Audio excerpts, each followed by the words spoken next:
ఓ దైవజనుడి దగ్గరికి ఎట్లానే ఒక మీలాంటి వాడు ఒకడు వచ్చాడంట. అయ్యగారు, మీరు చెప్పిన తర్వాత మారు మనసు పొందానండి, అసలు నా దగ్గర ఇతరులకు చెందిన ఏవి ఉంచుకోలేదండి, అయినా నాకేందో మార్పు రాలేదండి అన్నాడట. ఇంతకు ఏం ఇచ్చావు, ఏం మారు మనసు పొందావు అంటే, నా పొరుగువాడిది ఒక తాడు ఒకటి ఉందండి నా దగ్గర, పలుపు తాడు, దూడకు చెందింది, ఆ తాడు ఇచ్చేశానండి నేను, అయినా నాకేందో మార్పు రాలేదండి అన్నాడంట. అప్పుడు పాస్టర్ గారు మెల్లిగా అన్నాడంట, అయ్యా తాడిచ్చావు, దూడనిచ్చావా అన్నాడంట. తాడిస్తాడరా దరిద్రుడా, దూడను కొడి, దూడనిది కాదుగా, తాడుతో సహా దూడను కొట్టుకొచ్చావు, చేర్చు దాన్ని కూడా, శపితమైన దాన్ని నీ గుడారంలో నుంచి తొలగించు, నీ ఇల్లు శుభ్రపరచు. కొంతమంది ఇళ్లలో ఎప్పుడన్నా చూడు లేకి పాటలు, లేకి డ్యాన్సులు. కొంతమంది ఇళ్లలో లేకి పాటలు, లేకి డ్యాన్సులు. పాస్టర్ వచ్చినప్పుడు మాత్రం భక్తి రంజని కార్యక్రమం స్టార్ట్ అయింది. ఆకాశవాణి భక్తి రంజని, దేవునికి స్తోత్రం. మరి లేకపోతే చర్చిలో ఏగుతాడుగా. ఇక మిగిలిన సమయం అంతా అంతే. కొన్ని కుటుంబాలలో పోడు, చిలికి గాలివాన్లాగా ఊరికే వాదన వాదన వాదన వాదన, నువ్వు తేడాని ఆయన, నువ్వు తేడాని ఆమె, వాదన వాదన వాదన. దేవుడు అంటున్నాడు, విసర్జించు దాన్ని అంటున్నాడు. అతను గొడవ మనిషి అయితే నువ్వన్నా తగ్గించుకో అంటున్నాడు. నువ్వు దేవుని బిడ్డవు కదా, ఎవరో ఒకళ్ళు తగ్గండి, ఎవరో ఒకళ్ళు ఓర్చుకోండి.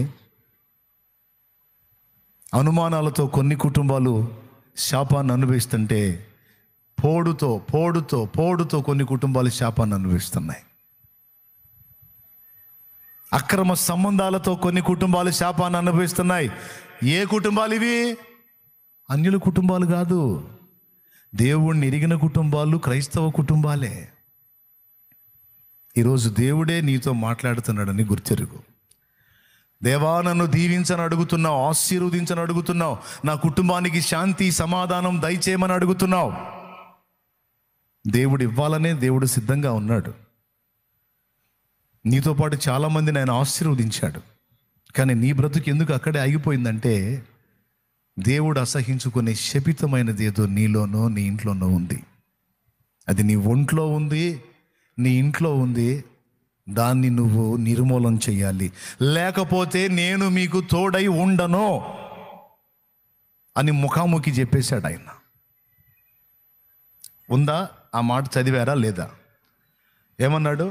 పాపమును మీ దగ్గర నుండి నిర్మూలన చేయకపోతే నేను మీకు తోడై ఉండను.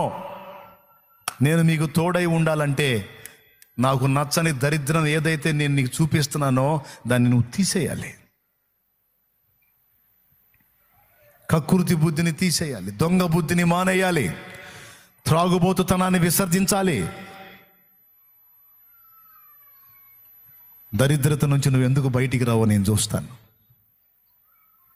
ఈరోజు కుటుంబాలు అల్లాడిపోవటానికి కారణం ఏందన్నయ్యా? దేవుడు నాకు ఏ కార్యం చేయలేదు ఏందన్నయ్యా? దేవుడు నాకు ఏ కృప చూపలేదు ఏందన్నయ్యా? అయ్యో, దేవుడు ఎందుకు చూపడు తల్లి? దేవుడు ఎందుకు చూపండి ఆయన? అందరినీ దీవించే దేవుడు నిన్నెందుకు దీవించడు? కానీ శాపగ్రస్తమైన వాటిని మీ హృదయ గుడారాల్లో, అలాగే మీ కుటుంబం, మీ గృహం అనే గుడారాల్లో దాచిపెట్టుకున్నారు. మరోసారి ఇంకొక ఇంటికి ఆహ్వానించారంట. ఆయన్ని ఇంకొక ఇంటికి ఆహ్వానిస్తే ఆ ఇంటికి పోతే, ఆయననే కాదు నేను కూడా అనుభవించాను ఈ బాధలో. నాకు ఫోన్ చేసి నన్ను పిలిచి నా ముందు కొట్టుకోబోతున్నారు భార్యాభర్త. నా జీవితంలో కూడా ఇలాంటి అనుభవాలు ఉన్నాయి.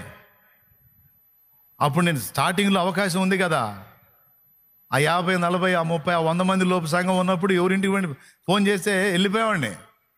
ఖాళీ ఉంది, అవకాశం ఉంది, పోయేవాడిని. ఇప్పుడు దొరకట్లేదులే. ఇప్పుడు అటు పరిగెత్తని ఇటు పరిగెత్తని జరిపోయింది. అందువల్ల నేను అందరికీ అందుబాటులో ఉండలేకపోతున్నాను. అందుకే దైవజనులను ఏర్పాటు చేశాను. అప్పుడు నాకు ఛాన్స్ ఉంది. ఓయబ్బ రకరకాల విన్యాసాలు. ఒక సోదరు వచ్చి అడిగిద్ది, అన్నా అర్జెంటుగా రా. యాడికమ్మా? అడ్రస్ దొరికింది, ఈ ఏరియాలో ఎవడో కొంపట పెట్టాడంట, నువ్వు రా. దేనికమ్మా? ఇద్దరం కలిసి ఎతుకుదాం. ఇద్దరం కలిసి ఎవరిని? ఇప్పుడు ఈ ఆడ కొంపట పెట్టి